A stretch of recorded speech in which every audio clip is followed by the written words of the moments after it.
আসসালামু আলাইকুম। আশা করি সবাই ভালো আছেন। আমরা সবাই ভালো আছি আলহামদুলিল্লাহ। আজকে আপনাদের সাথে একটা নতুন একটি রেসিপি শেয়ার করব। এটা হচ্ছে ফুলকপি আছে এখানে, আর কিছুটা টমেটো আছে, সিম আছে, দেশি সিম, আর নতুন আলু, নতুন লাল আলু পড়ে গেল আলুটা, নতুন আলু দিয়ে একটি আমি বিয়েবাড়ির ভেজিটেবল রান্না করব। বিয়েবাড়িতে যেভাবে ভেজিটেবল রান্না করে পোলাওর সাথে প্রথম দেয় খেতে আমাদের টেবিলে, এজন্য আমি আজকে আপনার বিয়েবাড়ির ভেজিটেবলটা শেয়ার করব, কীভাবে রান্না করে বিয়েবাড়ির ভেজিটেবল। এই যে আজকে ঘরে বসে বসে কাটলাম না সবজিগুলো, এই জন্য বাইরে বসে বসে কাটতেছি। বাইরে খুব রোদ এসেছে, সকালবেলা সবজিগুলো কেটে নিয়ে আমি মুড়িগুলো উঠান দিয়ে ঘুরে ঘুরে বেড়াচ্ছে। এই যে সবজিগুলো আমি ছোট ছোট করে কেটে নিয়েছি। এখানে আলু, কফি আর সিম আছে। আমার শ্বশুরকে বলেছিলাম আব্বা একটা গাজর আনেন, গাজর দিলে একটু সুন্দর কালারটা হতো, খেতেও খুব ভালো লাগতো, মজা লাগতো। গাজর পায় নাই আমার শ্বশুর, টমেটো নিয়ে আসছে, পরে আমি টমেটো দেব। এখন সবজিগুলো আমি সিদ্ধ করে নিচ্ছি, লবণ দিয়ে দিলাম, বেশি করে পানি দিয়ে আর লবণ দিয়ে সিদ্ধ করে নিয়ে পরে পানি ফেলাই দেব। পানি ফেলাই দিয়ে তারপরে ভাজবো তেলে। ঢেকে দিলাম। 10 মিনিট পর ঢাকনিটা তুলে দেখলাম এই যে কত সুন্দর সিদ্ধ হয়ে গেছে ভাজিটা আমার। এখন আমি লাবিয়ে তারপরে পানিটা ফেলাই দেব। এখন রান্নার প্রস্তুতি শুরু করে দিলাম, ভেজিটেবলটা রান্নার। এটা হচ্ছে বিয়েবাড়ির ভেজিটেবল। পাঁচফোড়ন দিয়ে দিলাম কয়টা। পাঁচফোড়ন দিলে কি আর কি একটা আলাদা একটা ফ্লেভার আসে, শাহি শাহি ভাব হয়, ভাব লাগে খেতে গেলে। টমেটোগুলো আমি চাইনিজ ভেজিটেবলের মতন কেটে নিয়েছি। চাইনিজ ভেজিটেবল যেভাবে কাটে টমেটোগুলো সুন্দর করে কেটে নিয়েছি।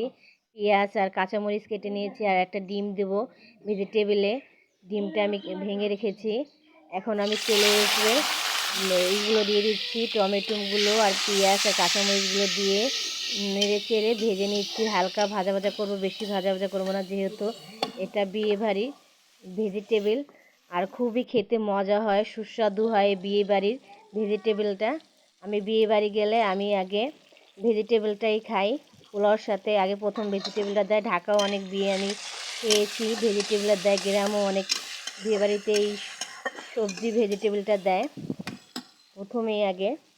আমি তো আগে মাংসর থেকে, গরুর মাংসর থেকে, খাসির মাংসর থেকে, মুরগির ওষুধ থেকে আমি সবজি বেশি বেশি করে নেই, আগে খেয়ে নেই সবজি, তারপরে আমি খাই। আমার সবজিটাই ভালো লাগে বেশি। আর আজকে যেহেতু সবজিটা রান্না করতেছি, গাজর হলে ভালো হতো, গাজর ছিল না, এর জন্য আমি এই টমেটো দিয়ে রান্না করতেছি। কিন্তু টমেটো দিলেও ভালো লাগে, একটু টকটক লাগবে খেতে ভেজিটেবলটা। আর চিকেন দিলেও ভালো লাগতো খেতে। অনেক বিয়েবাড়ি চিকেন দেয়, মুরগির মাংসটা বাসায় নেই, এই জন্য আমি আজকে একটা ডিম দিয়ে ভেজিটেবলটা রান্না করতেছি। খেতে খুবই মজা হবে। সামান্য পরিমাণ লবণ দিয়ে দিলাম। ডিমটা আমি এখন দিয়ে দিচ্ছি, যেহেতু মুরগির মাংস না, এই জন্য ডিমটা দিয়ে আমি আজকে ভেজিটেবলটা রান্না করতেছি। খেতে খুবই মজা লাগে ডিম দিয়ে রান্না করতে। ডিম দিয়ে রান্না করলে খেতেও খুব মজা লাগে, সুস্বাদু হয় ভেজিটেবলটা। দেখতে দেখেন কত লোভনীয় হয়েছে ভেজিটেবলটা। গরম গরম ভেজিটেবল দিয়ে পোলাও দেয়, খেতে খুবই মজা। গরম গরম ভাত দিয়ে ভেজিটেবলটা, পোলাও দিয়ে, ভাত দিয়েও ভালো লাগে, পোলাও দিয়েও খুব মজা লাগে। আজকে আমি পোলাও খাবো, পোলাও দিয়ে রান্না করছি, এই জন্য ভেজিটেবলটা পোলাও দিয়ে খাবো দেখে। আর সাথে গরুর মাংস আছে, সেটা আমি ভিডিও করলাম না। দেখতে কত লোভনীয় হয়েছে ভেজিটেবলটা, বিয়েবাড়ির ভেজিটেবলটা। আপনারাও একদিন বাসায় রান্না করে খেয়ে দেখেন, খুবই মজাদার বিয়েবাড়ির ভেজিটেবলটা রান্নাটা।